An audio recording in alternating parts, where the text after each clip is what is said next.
तो हेलो दोस्तों, welcome to A K M L T tutor. So guys, आज हम करने जा रहे हैं test for ketone bodies. Ketone bodies के लिए हम कौन कौन से टेस्ट करते हैं। देखो, कीटोन बॉडीज़ क्या होती है, एक तरह का फैट होती है एंड ये जो है ना एबनॉर्मल कॉन्स्टिट्यूएंट होती है यूरिन का। नॉर्मली कीटोन बॉडीज़ यूरिन में नहीं पाई जाती, अगर पाई जाती है तो इसका मतलब है कि पेशेंट को अनकंट्रोल डायबिटीज़ है।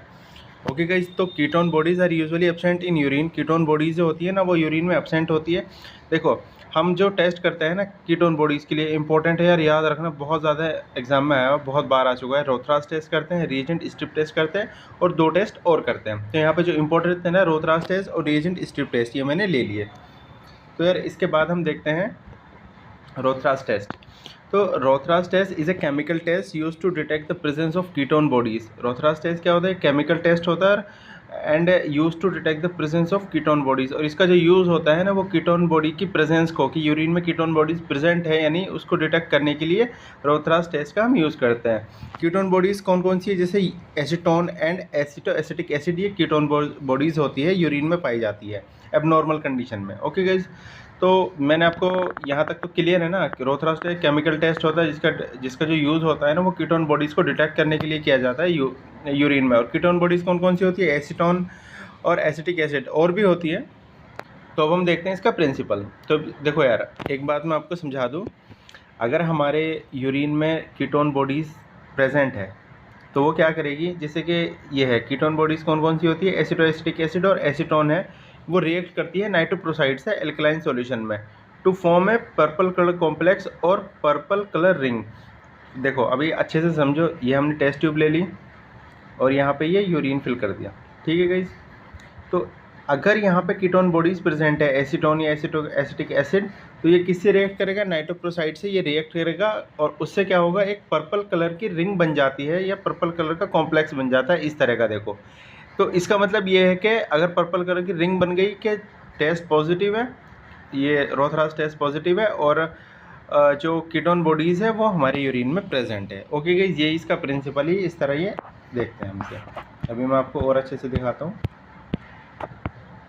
हाँ, ये देखिए आप, ये टेस्ट ट्यूब है और इस तरह की पर्पल कलर की रिंग बन जाती है क्योंकि जो एसीटोन या कीटोन बॉडीज़ होती है, एसिटोएसिटिक एसिड, वो नाइट्रोप्रोसाइड से रिएक्ट करती है एल्कलाइन सॉल्यूशन में और इस तरह की रिंग फॉर्म कर देती है। अगर तो ये टेस्ट जो माना जाता है ना, रोथरास टेस्ट पॉजिटिव माना जाता है अगर पर्पल कलर की रिंग बन जाती है। ओके गाइस, इसके बाद हम चलते हैं नेक्स्ट।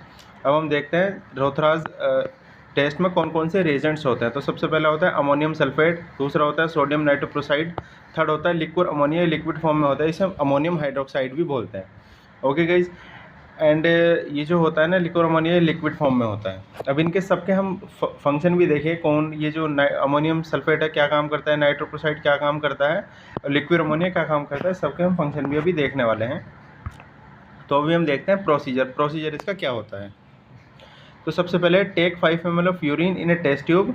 हमें क्या करना है, एक टेस्ट ट्यूब में 5 ml यूरिन लेना है and saturate it with ammonium sulphate, और अमोनियम सल्फेट से इसे सेचुरेट करना है। तो यार यहाँ पे देख लो, जो अमोनियम सल्फेट का काम होता है ना वो सेचुरेशन का होता है, सेचुरेट करने का होता है। इसके बाद क्या करना है हमें, ऐड उसी टेस्ट ट्यूब में add a small crystal of sodium nitrochloride and mix well. उसी टेस्ट ट्यूब में क्या करना है हमें, जो क्रिस्टल है ना, थोड़े से क्रिस्टल लेने हैं सोडियम नाइट्रोक्लोराइड की, क्रिस्टल फॉर्म में होता है, और उसे टेस्ट ट्यूब में अच्छे से मिक्स कर देना है। इसके बाद थर्ड नंबर पे क्या है, slowly run along the side of the test tube liquid ammonia to form a layer. मतलब अभी मैं आपको बताता हूँ, इस तरह से देखो, इस तरह टेस्ट ट्यूब है तो लिक्विड अमोनिया इसके वॉल से मिला के एकदम टच करके थोड़ा सा लिक्विड अमोनिया डाल देना है, और उससे क्या होगा, अगर पॉजिटिव टेस्ट होगा, इसमें मैंने आपको बताया तो पर्पल कलर की रिंग फॉर्म कर जाती है, और अगर नेगेटिव टेस्ट है तो रिंग फॉर्म नहीं करती। ओके गाइज, अब हम चलते हैं नेक्स्ट। मैं आपको अभी सारा बताता हूँ। Immediate formation of a purple colour ring at the junction of the test tube indicate a positive test.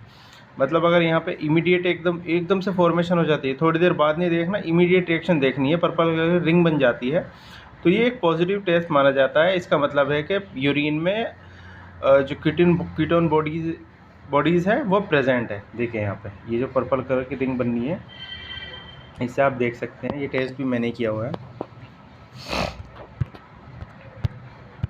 अब हम देखते हैं next.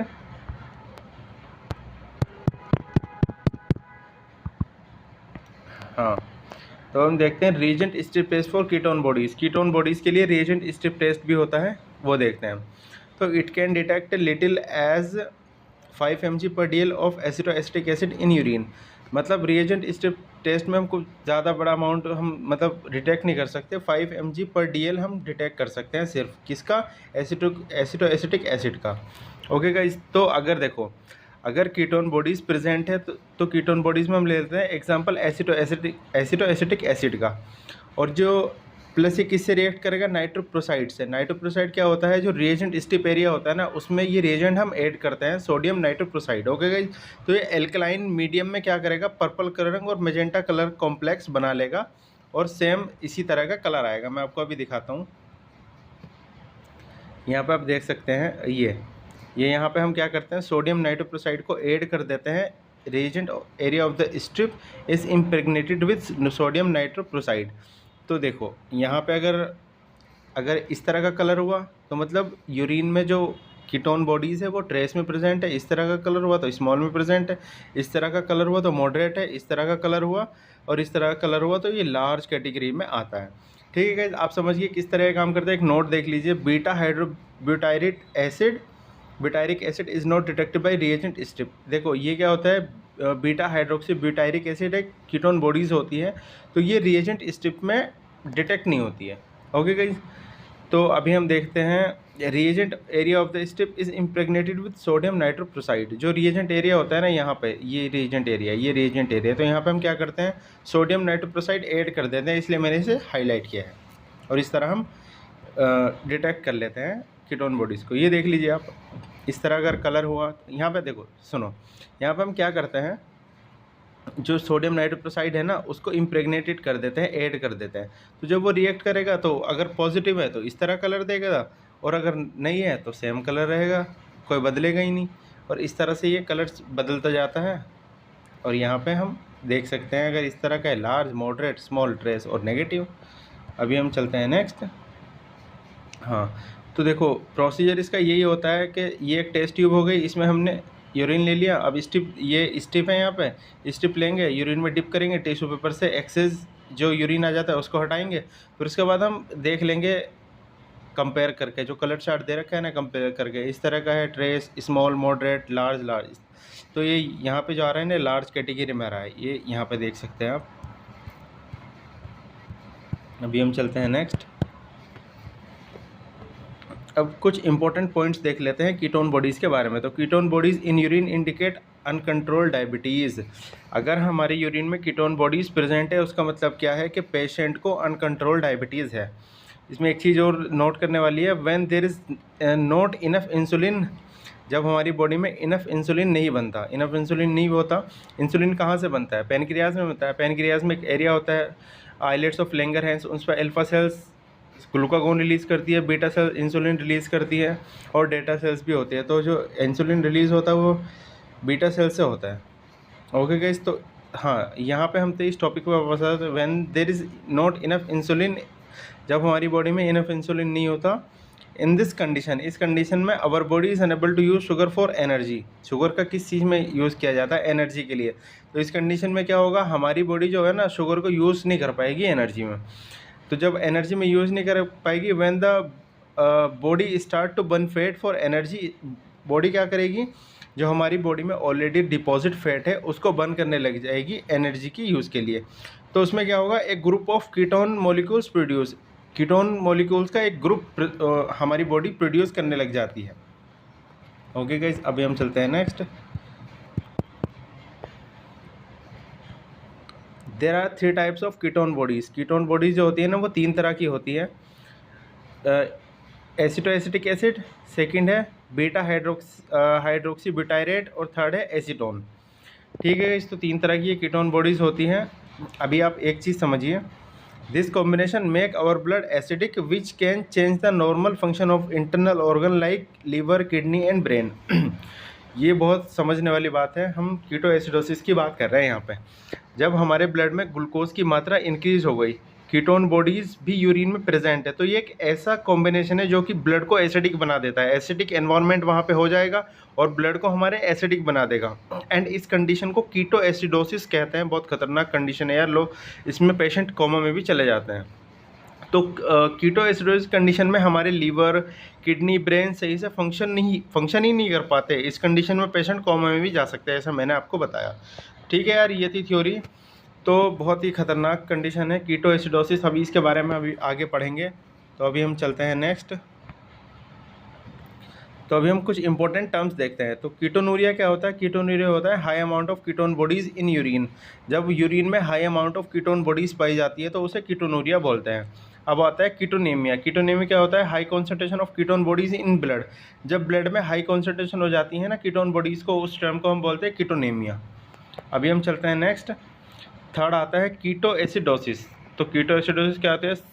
Serious diabetes complication when the body produce excess amount of ketone और ब्लड को acidic कर देती है। तो ये क्या होता है? कीटोएसिडोसिस सीरियस डायबिटिक कॉम्प्लिकेशन होता है जब बॉडी क्या करती है, बहुत ज़्यादा अमाउंट में हमारे कीटोन बनाने लग जाती है। जब इनफ इंसुलिन नहीं मिलता तो बॉडी फैट का यूज़ करेगी, तो कीटोन बॉडीज प्रोड्यूस होगी और ब्लड हो जाएगा acidic. It is a life threatening condition, ये जानलेवा कंडीशन है। Resulting in high level of ketone in sugar. इसमें क्या होता है? हाई लेवल ऑफ कीटोन हो जाता है और शुगर भी हो जाता है, और इसे डायबिटिक कीटोएसिडोसिस बोलते हैं। ओके गाइज, अब हम देखते हैं कॉजेज़, मतलब किन कंडीशन में कीटोन बॉडीज़ हमारी बॉडी में इंक्रीज़ हो जाती है, किन कंडीशन में बढ़ जाती है। तो सबसे पहला है डायबिटीज़ मेलाइटिस में बढ़ जाएगी, स्टारवेशन में बढ़ जाएगी, प्रेगनेंसी में बढ़ जाएगी, एक्सेस वॉमिटिंग में बढ़ जाएगी और फास्टिंग में भी ये बढ़ जाती है।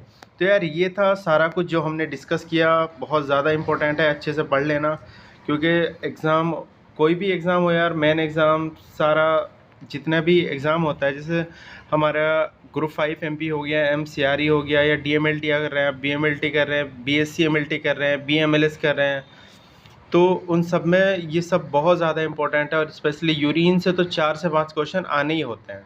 और नॉर्मल भी अगर आप DMLT कर रहे हैं तो क्लिनिकल पैथोलॉजी में पूछ लेता है यूरिन एग्जामिनेशन को डिटेल में समझाइए, तो उसके लिए भी बहुत ज़्यादा इंपॉर्टेंट है। तो यार ये थी हमारी वीडियो, आपको कैसी लगी आप कमेंट करके बता सकते हैं। मिलता है नेक्स्ट वीडियो में, जब तक के लिए गुड बाय।